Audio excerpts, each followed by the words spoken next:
Canelo Alvarez weighs in at 167 and 1/2 pounds, 167 and 1/2. Same that everybody else been saying since I moved to 147, I ain't fought nobody. Every last one of them. Stump a mud hole in their ass and he gonna be next. Watch. Canelo versus Crawford is heating up like a pot left on the stove with no lid. Forget calm face-offs. These two are treating every press conference as if it's already round one.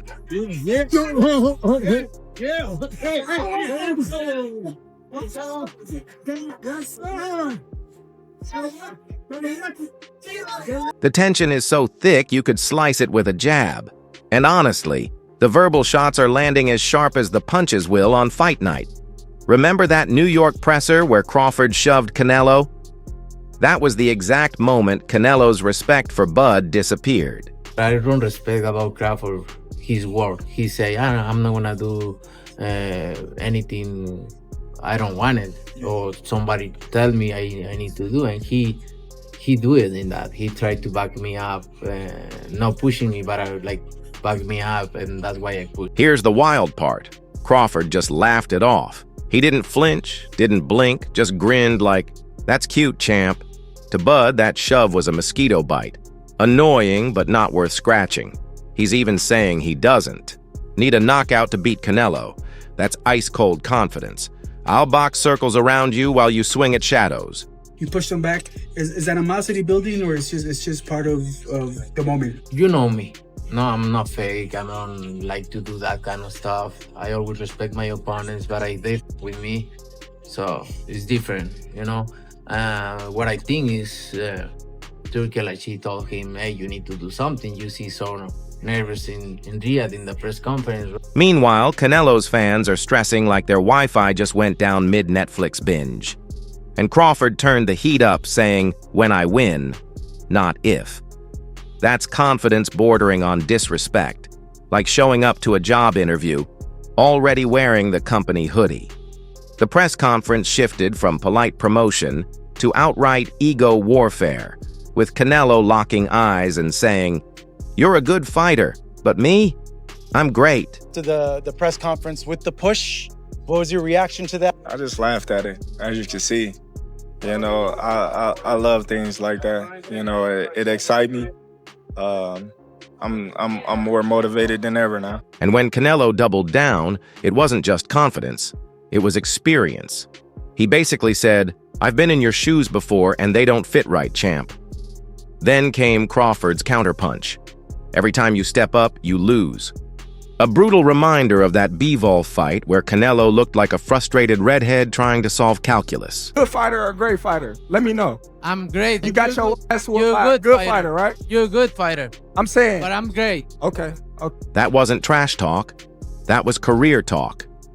The air shifted instantly.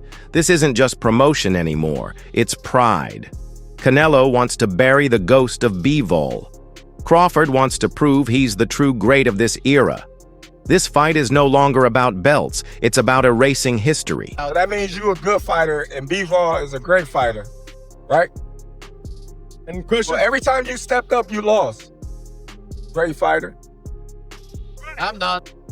And just when the fire couldn't get any hotter, Eddie Hearn slid in with promoter logic.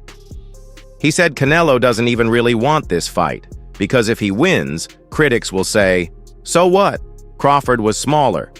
And honestly, he's not wrong. Boxing fans nitpick like food critics. Like I always said, I'm a big fan of Canelo. He's a great fighter, but I think I'm better. You beat a legend? They'll say he was old. You beat a smaller guy? They'll say he was undersized. It's never enough. Eddie also hinted that the real smoke is still at 175 with Bivol. After all, Bivol already schooled Canelo once, and he's still shining. Eddie's playing chess while the rest of us are yelling checkers. I don't think it's a fight Canelo really wants, if I'm honest, because I think he feels like he won't get a lot of credit beating a light middle. And Crawford's going to move a lot in that fight, which is not ideal for Canelo. Fulton kept it simple. Use your boxing brain, stay sharp, and don't let Canelo drag you into a slugfest. That's real wisdom. Because if Bud goes power for power, he's walking into the lion's den. But if he stays slick, keeps it smart, then suddenly the smaller guy becomes the unsolvable puzzle. That's not hype. That's one fighter reading another fighter's mindset, and it hits different. I mean, like, you know, if Bivol wins, he could fight him for undisputed. That's a very tough fight. What's the other options? You know, Benavidez is up at 175. Obviously, His Excellency wants to make that fight, so guess we could see. Then George jumped in like that one friend who flips the whole barbershop debate upside down. 1 second he's leaning Bud, the next second he's leaning Canelo, switching sides mid-argument just to keep the smoke alive. But he broke it down. Like a chess match. If Canelo turns on the pressure cooker, it's lights out. If Crawford stays slick, the judges will be calling his name. Went with Crawford this fight. It's nothing against Canelo, because Canelo's a hell of a fighter. I don't know how he person, neither the guy, I don't know how neither of them are as a person, but I like Crawford for challenging himself. Like, that's the type of things I do and I've done. So I like anybody that's willing to challenge them. And let's be real. The size gap is the elephant in the room. Crawford might be slick, but Canelo looks like he was built out of dumbbells. George said Bud's got two options: outbox him like a ghost, or end up as heavy bag number 13 in Canelo's gym. His final call leaned toward a Canelo stoppage, but even he admitted, if Bud pulls this off, half of boxing Twitter will be deleting their old tweets real quick. Whether it's money or not, you still have the heart to go in there and challenge the bigger guy. So, but I think it's gonna be, I think if Crawford uses his boxing ability, then it'd be a better fight. Then Duke McKenzie came swinging in with zero hesitation. Forget the romance. He thinks Crawford is about to dismantle Canelo.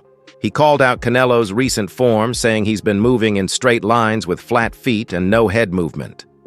Meanwhile, Crawford's switch hitting is like a nightmare buffet of punches waiting to happen. Duke isn't sugarcoating. He believes this could be Bud's career-defining masterclass. Canelo is the pressure fighter. He's got to put the pressure on Crawford. He has to be able to land his big shots. He's seasoned at fighting at super middleweight. He's fought as high as light heavyweight, as we know. So he into the bigger punches, the bigger shots. I don't think Crawford can really land anything that's going to trouble a guy like Canelo. And Duke didn't stop there. He went deeper, questioning whether Canelo's even hungry anymore. He suggested Canelo might be more interested in cashing checks than chasing belts. Harsh words, but they match what some critics have noticed. Flat feet, predictable combos, less snap in his punches.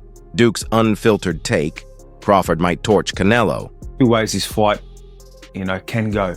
Crawford's way of winning the fight, I truly believe, is he needs to outbox Canelo Alvarez. He needs to, maneuver him and make Canelo second guess himself. Finally, Dan Rafael stepped in. And when Dan talks, it's like the encyclopedia of boxing opening up. But this time, he wasn't just analyzing, he was hyping. He said, forget their last flat performances. When legacy's on the line, it's a whole different beast. And he's right. Both fighters might have looked meh last time out. But in a fight like this, nobody shows up half asleep. Crawford talks with a lot of spite, and he means it.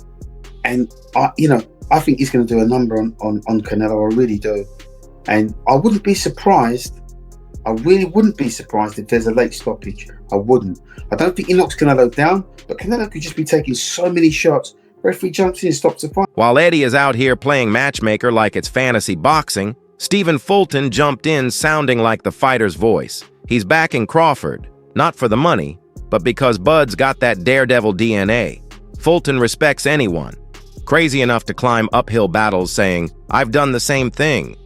If Crawford pulls this off, his resume won't just improve, it'll go down as legendary.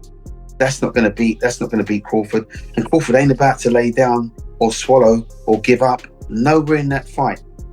Crawford will go, if he gets beat, which I sincerely doubt, he's going out on his shield. He's going down fighting. That's his